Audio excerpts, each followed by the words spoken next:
Hey guys, welcome to Make Money Count. Here with my friend Marcus. I'm looking to talk about some exciting new news in the mortgage world. And that exciting new news is that anybody now can qualify for their renewal to move their mortgage without a stress test. And we were talking about this before. What? So annoying. Oh, Like, yeah. why does it take this long Yeah. for something like this to happen? Yeah. So, okay, start off, explain exactly what the big announcement from OSFI is. Right. Okay. So basically, I'll sit back. All right. You sit back. So if you have a mortgage that's coming up for renewal and your balance is greater than $1 million or you have more than 20% down, there's a couple different kind of nuances there that qualifies it as uninsurable. You can now renew your mortgage with a different lender. So you can move your mortgage from one place to another without having to be subject to the stress test, which is something that, they're really late to the game on. Yeah, well, okay, so we're in an environment now where interest rates are clearly dropping.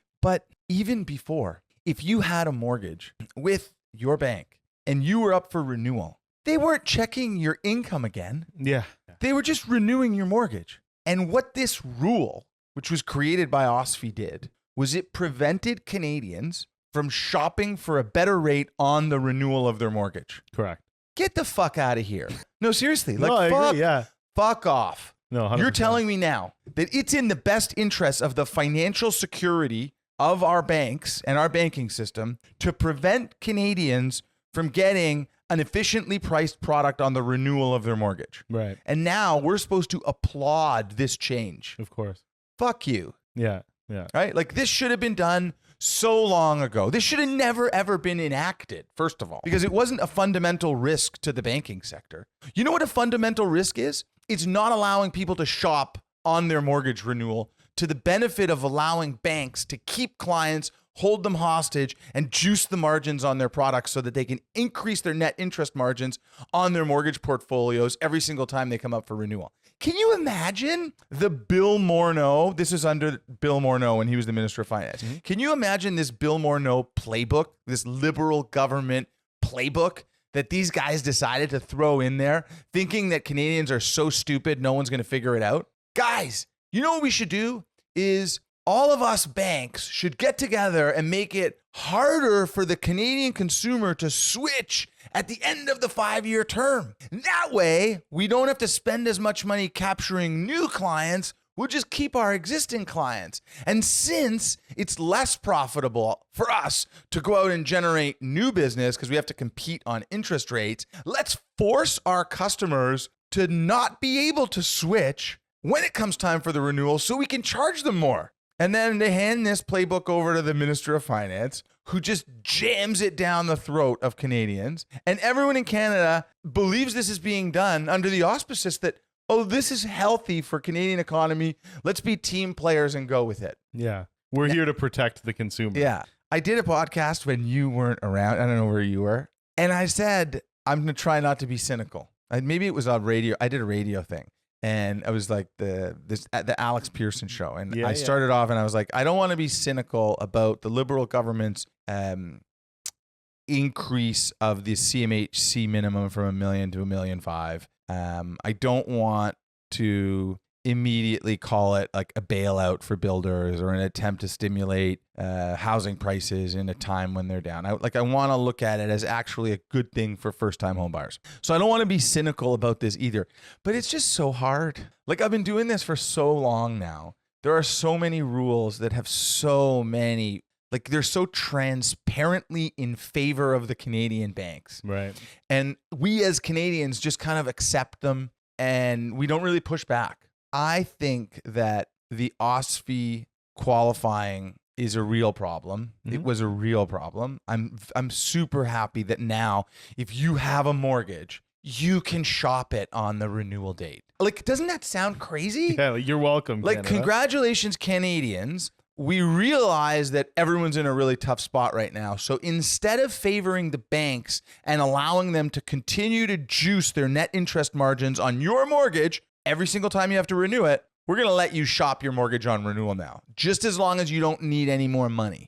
So that if I was going to change it, if we wanted to really be like free market and we wanted to help the Canadian consumer, I'm going to go out and I'm going to say, you know what we should do? We should allow the Canadian consumer, if they do qualify based on the contract rate to get a little bit more money on those mortgages to pay off some of the unsecured debt that they may have accumulated over the last little while. Right. Because I think, and listen, there's still solutions for that, right? Like in the interim, you can still go to a credit union and they don't qualify based on the juiced up rate, right? Correct. Which is 5.25%. So the important stuff that Justin didn't say, Of course. Yeah. is number one, 5.25% is the qualifying rate. Yep. It's the greater of 5.25% or 2 percentage points over the 5-year contract rate, right? Correct, Mundo. And the best 5-year fixed rate that Cannect has right now is like a hair shy of 4%, right? Yep. 394. Yeah. Okay.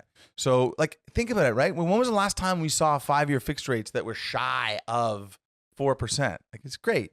So if you're shopping right now and your mortgage is up for renewal, start early. Your bank's a scumbag and they're only looking to please their shareholders. And when you have a mortgage with the bank, you are not their shareholder. You are the carcass that they must extract blood from. And the more you try to play nice, the more blood they will extract. So if you have a mortgage renewal, you love this. I'm right? really loving it. I'm loving it. If you have a mortgage renewal, start now. Mhm. Like if it's a year away, start now. Mhm. Right? Get the information that you need. You know what how about this? I had a call with a buddy of mine that has a commercial mortgage. Shout out Peter. And he told me, he's like, and I'm not going to say the lender's name, but he's like, my mortgage is coming up for renewal in December. So he's proactive. He's a really smart guy. You know, he's been through a couple renewals already. So he called, and it's commercial property. So he called his lender and he said, I'd like to know what I'm going to get offered in December on the renewal. Mhm. And they said, oh, we don't send out renewal offers until 30 days prior. You know, that's becoming much more common now. Well, you don't send out renewal offers until why? So that I can't shop my mortgage renewal? I mean, I deal with this stuff all day.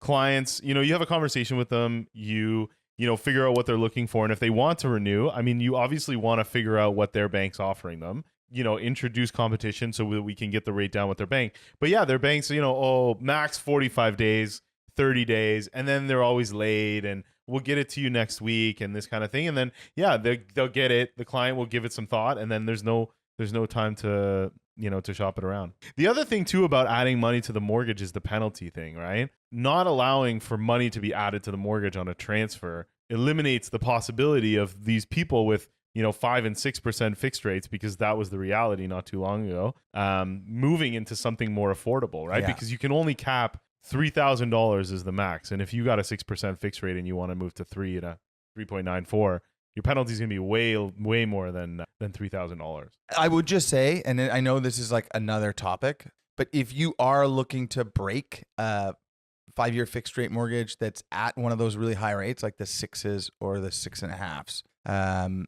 you're going to have a penalty. But the longer you wait, the greater the penalty is going to get, just by virtue of the way the penalties are calculated, right? A penalty is an interest rate differential penalty is the difference between the interest rate you have on your contract with your lender and the interest rate that most closely matches the remaining term to maturity. So if you have 3 years left, they're going to take the 3-year rate that they're offering, which is typically lower than the 5-year rate. And then the banks will discount whatever that rate is by the supposed discount that they provided you when they gave you that 5-year fixed rate. So like if you got a 6.5 5-year fixed rate 2 years ago, you can assume that the actual kind of the oligopolies consortium, like all of the banks, which all have the exact same 5-year posted fixed rate all the time. Crazy, we allow that to happen also. But you can bet that that's probably a 1.5 percentage points higher than your contract rate.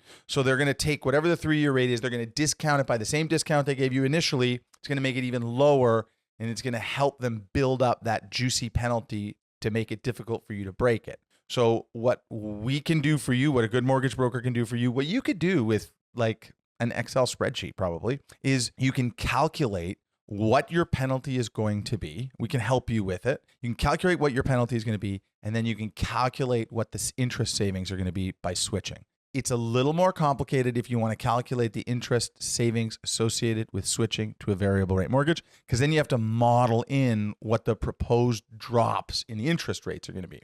But the one thing that I can tell you is that when interest rates start dropping and Canadians start running for variable rate mortgages, and it's like I've been doing this now for 23 years, almost 24 years, crazy. But one thing I can tell you is every single time we've entered into these periods 2 or 3 times already, but every single time it happens, you see the same thing. You see variable rate discounts, which right now you can get at prime minus 1, prime minus 120 on a 1.20, yeah, insurable, but prime minus 1 on an uninsured. Close, yeah. So right now they're prime minus 1. As interest rates fall, they will cite the banks will cite loan loss provisions and uncertainty in the market, and that will erode the discount on those variable rate mortgages. So variable rate mortgages are going to go from being prime minus 1 to prime minus 80, and then prime minus 70, and then prime minus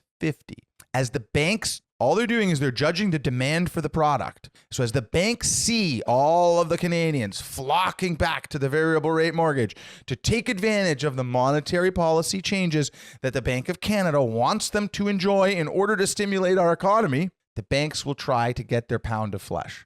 So it is really important to start thinking about breaking a mortgage now if you want to take advantage of a prime minus 1 variable. I know it sounds totally crazy and Canadians are just like, oh my God, but we told you not to take a fixed rate. The fixed rate is not where you want it to be. A short-term fixed rate, if you took one when we were talking about it 2 years ago, you'd be coming out of it now. You want a variable rate mortgage. You want to be able to take advantage of these rate drops because they are coming, and very likely another 75 basis points, kind of before the end of this year. I just went off on a tangent. I get it. The main thing is congratulations. You can switch your mortgage and you can shop it. And hopefully soon you'll be able to switch your mortgage and break it and go somewhere else and be able to choose from all of the banks. But that's not yet because it's not Canada, guys. Canada protects the banks. And not you, not the Canadian consumer. Something I wanted to add, I'm sorry, I'm going back a little bit in time here in our conversation. If you're looking to break a fixed rate mortgage,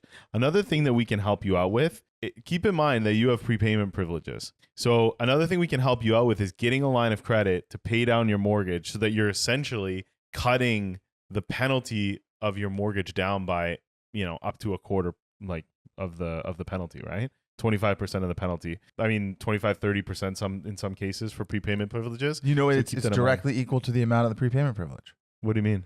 Well, if you have a 20% prepayment privilege, you can reduce your penalty by 20%. By 20%. But I'm saying, depending on the lender, up to 30%. Right. Yes. Yeah. So depending on who you're with.